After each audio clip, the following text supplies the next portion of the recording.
Hello friends, कैसे हैं आप सभी। तो स्वागत करता हूं आप सभी का आज के इस नए वीडियो में।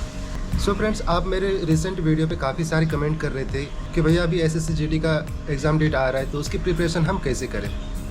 तो दोस्तों, आज हम इस वीडियो में इसी के बारे में हम बात करने वाले हैं। तो दोस्तों, जैसे कि आप सबको पता है, एसएससी जीडी का इस बार बहुत ही बड़ी वैकेंसी निकली है और अभी मेरे को इसका एग्जैक्ट डेटा तो याद नहीं, लेकिन आप सब ने देखा होगा और अभी उसका ऑनलाइन फॉर्म फिलअप चल रहा है और आप में से शायद काफ़ी सारे लोग कर लिए होंगे और इसलिए आप मुझे कमेंट करके पूछ रहे हैं कि उसकी एग्ज़ाम को हम कैसे क्रैक करें। और आप सभी को पता है कि आज के ज़माने में ये अनएम्प्लॉयमेंट कितना ज़्यादा बढ़ गया है और ये कितना खतरनाक है। तो आपको ये अपॉर्चुनिटी नहीं खोना चाहिए, आपको इस अपॉर्चुनिटी का ज़रूर लाभ लेना चाहिए, है ना। तो आप लोग अभी ज़ोर शोर से तैयारी कीजिए और अगर आपने अभी तक अगर फॉर्म अप्लाई नहीं किया है तो आप उसे जल्दी से अप्लाई कर लीजिए, क्योंकि अभी कुछ ही दिनों में उसका 31 दिसंबर को वो ख़त्म हो जाएगा 11 बजे, रात के 11 बजे। इसके बाद आप उसको अप्लाई नहीं कर सकते और इसके बाद 4 से 6 जनवरी तक आप उनका यदि आप उसमें कुछ गलत सलत भर दिए हैं तो 4 से 6 जनवरी तक आप उसका मॉडिफिकेशन कर सकते हैं कुछ एक्स्ट्रा पेनल्टी के साथ। और हाँ, जब आप ऑनलाइन फॉर्म अप्लाई करें तो आप जो भी कुछ डिटेल डालें काफ़ी सोच समझ के डालिए, क्योंकि अगर आपने कुछ गलत डाल दिया तो फिर आपको आगे जाके बहुत बड़ी दिक्कत आपके लिए खड़ा कर सकती है। तो मैं अभी आपको ही बता देता हूँ, ठीक है। तो एक क्वेश्चन जो काफ़ी कॉमन था, जो कि काफ़ी लोग मुझसे पूछ चुके हैं और मैं उनका कमेंट में रिप्लाई भी दे चुका हूँ, लेकिन फिर भी मैं आप लोगों को क्लियर कर देना चाहता हूँ। वो क्वेश्चन था कि मैं इससे पहले कोई एग्ज़ाम नहीं दिया हूँ और मैंने ठीक से कोई प्रिपरेशन नहीं किया कोई अलग से कोचिंग जाके, तो क्या मैं उस एग्ज़ाम को क्रैक कर सकता हूँ, ये क्वेश्चन था। तो मैं आपको बता देता हूँ, आप बिल्कुल कर सकते हैं, क्योंकि ये एक 10 लेवल है और उतना ज़्यादा हार्ड नहीं होता है। और अगर आपने 10 तक सही तरीके से पढ़ाई किया है और यदि आपका बेसिक ठीक ठाक है तो आप ज़रूर ट्राई कर सकते हैं, आपका हो सकता है। लेकिन जैसे रीजनिंग कुछ अलग है बिल्कुल, जो कि हम 10th तक पढ़ते हैं, उसमें रीजनिंग का ऐसे कोई सवाल नहीं होता है, तो आपको उसमें थोड़ा दिक्कत कर सकता है, लेकिन उतना भी हार्ड नहीं होता। तो आप ट्राई कर सकते हैं, आपका हो सकता है। क्योंकि मैंने ऐसे काफ़ी लोगों से मिला हूँ जिनसे बात कर चुका हूँ, जो एक ही बार में मतलब कोई कोचिंग गए नहीं, लेकिन फिर भी वो एग्ज़ाम दिया और वो पास हो गए और वो निकल गए। तो आपका भी हो सकता है, लेकिन वही आपका बेसिक स्ट्रॉन्ग होना चाहिए। और हाँ, यदि आप पहली बार इस एग्ज़ाम को अटेम्प्ट कर रहे हैं तो मैं आपको बता दूं, ये CBT होता है, यानी कि कंप्यूटर बेस्ड टेस्ट होता है, यानी कि ये कंप्यूटर पे आपको ये टेस्ट देना होगा। तो आप इससे पहले ऐसे टेस्ट कभी दिए नहीं होंगे, अगर आप दिए होंगे तो पेपर पेन वाले दिए होंगे, लेकिन ये कम्प्लीटली कंप्यूटर बेस्ड ही होगा। तो आप उसकी तैयारी कैसे कर सकते हैं वो भी मैं आपको आगे वीडियो में बताने वाला हूँ, तो आप वीडियो में बने रहिए। और बहुतों का क्वेश्चन ये भी था कि हम सिलेक्शन कैसे लें, या फिर आप अपना जर्नी बताइए, मैं अपना जर्नी बताऊँ कि मैं किस तरीके से इस एग्ज़ाम को क्रैक किया और मैंने फाइनली ये जॉब ले लिया। तो चलिए मैं आपको उसके बारे में बताता हूँ। तो सबसे पहले तो मैं 12 करने के बाद मैं कोचिंग ज्वाइन कर लिया और धनबाद में मैं कोचिंग करता था और वहीं से मैंने अपना सब जो जनरल होता है, जो बेस होता है, बेसिक होता है, मैं वहाँ से अपना कंप्लीट कर लिया और फिर अपने घर पे ही ट्राई किया करता था। और ये जो एसएससी जीडी है, इसे मैं पहली बार में से क्रैक कर लिया।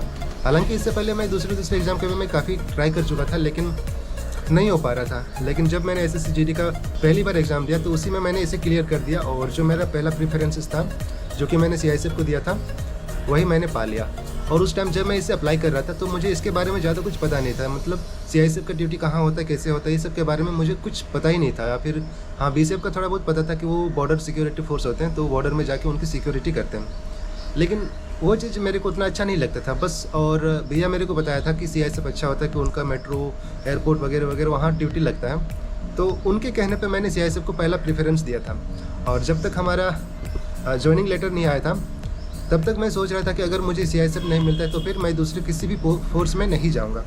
और फाइनली मुझे CISF ही मिला और मैं आ गया इधर। तो मैं धनबाद में अपना जो बेसिक होता है 10+2 करने के बाद मैं धनबाद गया, फिर वहाँ से प्रिपरेशन किया और फिर मैं अपने से सेल्फ स्टडी करता था और मतलब सब कुछ वहाँ पे करके मैं वापस अपने घर आ गया था, ठीक है। और मैं अपने से तैयारी करता था, दूसरा कुछ एग्ज़ाम देता था, लेकिन नहीं हो पा रहा था, थोड़ा बहुत से चूक जाता था, लेकिन फिर भी उसे मैं क्रैक नहीं कर पा रहा था।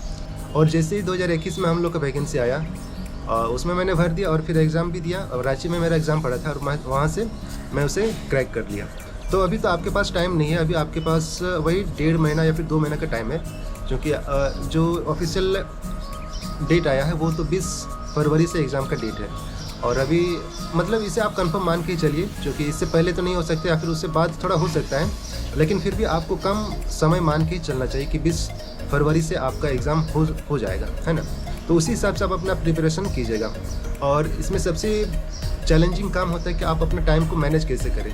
जो इससे पहले एग्ज़ाम दूसरे सबका दे चुके हैं तो उसके लिए तो उनको पता होगा कि टाइम कैसे मैनेज किया जाता है या फिर टाइम कैसे मायने रखता है। लेकिन मेरे जो दोस्त हैं जो पहली बार इस एग्ज़ाम को देना चाह रहे हैं या फिर दे रहे हैं, तो उनको मैं बता देना चाहूँगा कि टाइम का बहुत बड़ा खेल होता है, टाइम का बहुत बड़ा मायने रहता है। तो आप जो हार्ड क्वेश्चन होता है आप उनको स्किप कर सकते हैं, उसको बाद में कर सकते हैं, या फिर और जो इजी क्वेश्चन होता है आप उनको पहले ले सकते हैं, क्योंकि एक हार्ड क्वेश्चन के चक्कर में आपका 3-4 क्वेश्चन इजी वाला छूट सकता है। तो आप इस बात को ध्यान रखिए।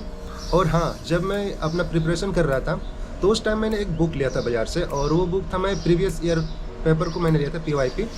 तो उसमें प्रीवियस ईयर का जो भी क्वेश्चन था मैं उसको उसका जो सेट बना हुआ था मैं उसको लेके मैं तैयारी करता था कि पिछले साल यानी कि 2020 या फिर 2018-19 में जो क्वेश्चन आया हुआ था उसका शिफ्ट वाइज दिया हुआ था कि इस तारीख को इसका फर्स्ट शिफ्ट का ये क्वेश्चन पेपर था और उसका सॉल्व भी दिया हुआ था। तो उस सेट को मैं बनाया करता था और सामने घड़ी रख लिया करता था। उस समय हमारा जो पुराना सैम्पल था वो 100 क्वेश्चन का होता था और पूरे 1.5 घंटे का, यानी कि 90 मिनट्स का वो एग्ज़ाम हुआ करता था। लेकिन पिछले साल से वो पैटर्न को चेंज कर दिया गया है। वैसे मैं करता था, सामने घड़ी रख लेता था, फिर वो टाइम मिला लेता था, हम 1.5 घंटे का टाइम लगा देते थे और क्वेश्चन हम बनाना स्टार्ट करते थे। और जो हार्ड क्वेश्चन था मैं उसे स्किप करता था, और जो सबसे पहले तो मैं ईजी क्वेश्चन पर अटैक करता था। तो आप भी ये स्ट्रेटजी अपना सकते हैं और ऐसे इस एग्ज़ाम को दे सकते हैं। तो उस समय तो मैंने ये बुक लिया था ऑफलाइन, लेकिन वो उतना बढ़िया फील नहीं देता है। लेकिन हाँ, आप अपनी तैयारी कर सकते हैं। ऐसे में इस बुक को मैं गलत नहीं कह रहा हूँ, और इससे मैं आपको एक बेहतर ऑप्शन दे सकता हूँ। जैसे मैंने तो बुक से किया था, लेकिन आप अभी जो कंप्यूटर में जब आप टेस्ट देते हैं बिल्कुल उसी सेम आपको फीलिंग देगा। और शायद आप में से बहुतों को पता होगा, जैसे अभी तो ऑनलाइन या फिर बहुत सारे ऐप आए हैं जहाँ पे आप अपना टेस्ट दे सकते हैं, और उसमें आपको वो बिल्कुल वही फील होने वाला है जो आप एग्ज़ाम हॉल में फिल करने वाले हैं। तो उसमें क्या होता है, जैसे आपका एग्ज़ाम स्टार्ट हो जाएगा तो आपका टाइमिंग स्टार्ट हो जाएगा, और कंप्यूटर स्क्रीन पे या फिर आपके मोबाइल स्क्रीन पे, क्योंकि घर पे तो मोबाइल में होगा, लेकिन अगर आपके पास कंप्यूटर होगा तो आप उसमें भी कर सकते हैं। लेकिन जब आप एग्ज़ाम हॉल में जाएंगे तो वहाँ आपके पास कंप्यूटर होगा।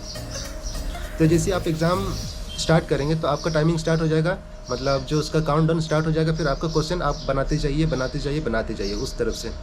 तो काफ़ी सारे प्लेटफॉर्म आ चुका है, और उसमें से मैं एक बहुत ही ट्रस्टेड या फिर इंडिया का जो बोले बहुत ही बड़ा है प्लेटफॉर्म, और वो है टेक्स्ट बुक। और काफ़ी सारे लोग उसको प्रेफर करते हैं, और मैं भी बाद में मैं भी उसका सब्सक्रिप्शन ले लिया था। तो आप उसका ले सकते हैं, उसका सब्सक्रिप्शन, और उसमें आप अपने आप को परख सकते हैं कि मैं अब जो होता है 1 घंटे का होता होगा, अभी जो हमारे टाइम में तो 1.5 घंटे का होता था, लेकिन अब 1 घंटे का होने लगा है। तो आप उसमें 1 घंटे में आप किस तरीके से अपने टाइम को मैनेज कर सकते हैं और किस तरीके से आप अपना एग्ज़ाम को वो दे सकते हैं। तो आप उस सब्सक्रिप्शन को लेकर आप अपने आप को उसके लिए प्रिपेयर कर सकते हैं। तो मैं डिस्क्रिप्शन में उस टेक्स्ट बुक का एक लिंक दे दूंगा, आप अगर उसके थ्रू आप उसे साइन अप करते हैं या फिर उसका सब्सक्रिप्शन पास प्रो लेते हैं तो आपको थोड़ा डिस्काउंट मिल सकता है, और नहीं भी मिलता है तो कोई दिक्कत नहीं, आप दूसरा कूपन कोड अप्लाई कर सकते हैं। वहाँ पे पहले से दिया हुआ रहता है, तो आप उनका यूज़ करके आप काफ़ी ज़्यादा आप उनका डिस्काउंट ले सकते हैं। और उसमें आपको काफ़ी सारे एग्ज़ाम, ना कि आपको SSC GD का, आपको SSC CGL या फिर आप अपकमिंग में जो भी एग्ज़ाम होता है, जो भी होता है, आप उनका एग्ज़ाम दे सकते हैं। मतलब वो अपने आप को प्रिपेयर कर सकते हैं, उसका टेस्ट देके सेट मार के। उसमें काफ़ी सारे आपको 50,000 से भी ज़्यादा आपको सेट मिलेंगे, और जो प्रीवियस ईयर पेपर है वो भी आपको मिल जाएगा। और उसके अलावा जो वहाँ के जो एक्सपीरियंस बंदे उनके बैठे हैं वो भी जो बनाते हैं, आप उनका टेस्ट मार के सेट मार के तैयारी कर सकते हैं। तो मैं आपको कहूँगा जब आप उसे लें तो आप पास प्रो दोनों, जहाँ पे आपको मिले पास प्रो दोनों लीजिए, क्योंकि अब थोड़ा सा अलग कर दिया गया है। पास में आपको थोड़ा ऑप्शन मिलेंगे, लेकिन प्रो में आपको ज़्यादा ऑप्शन मिलेंगे। तो पास प्रो आप दोनों लीजिए, तो आपके लिए ज़्यादा रास्ते खुल जाएंगे। तो आप डिस्क्रिप्शन में मेरे कूपन कोड का यूज़ करके आप साइन अप कीजिए, आप लीजिए, और वहाँ पे आपको कम से कम दिन के 2, कम से कम 2, मतलब 2 से कम नहीं होने चाहिए, 2 से ज़्यादा ही होने चाहिए। आप 2 सेट बनाइए, और जो नहीं बने आप उसको फिर से उसका एक्सप्लेनेशन के साथ आपको उसका सॉल्यूशन भी मिल जाएगा, ठीक है उसमें। तो आप वो कर सकते हैं, आपको किसी भी क्वेश्चन को छोड़ना नहीं है। और मैं आपको फिर से बता देता हूँ, ये बहुत हार्ड नहीं है, बहुत ही ईजी है। क्योंकि जब मैं बना रहा था तो मुझे लग रहा था 2019 का मैं मार रहा था, फिर 2020 का भी मैं देख रहा था।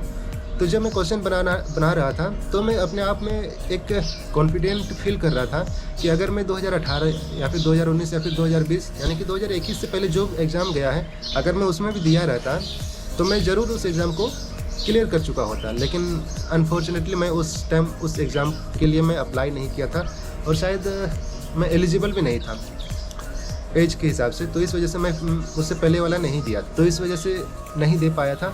और जैसे मैं एलिजिबल हो गया और जब अप्लाई किया तो मैं उसे एक ही बार में क्रैक कर लिया।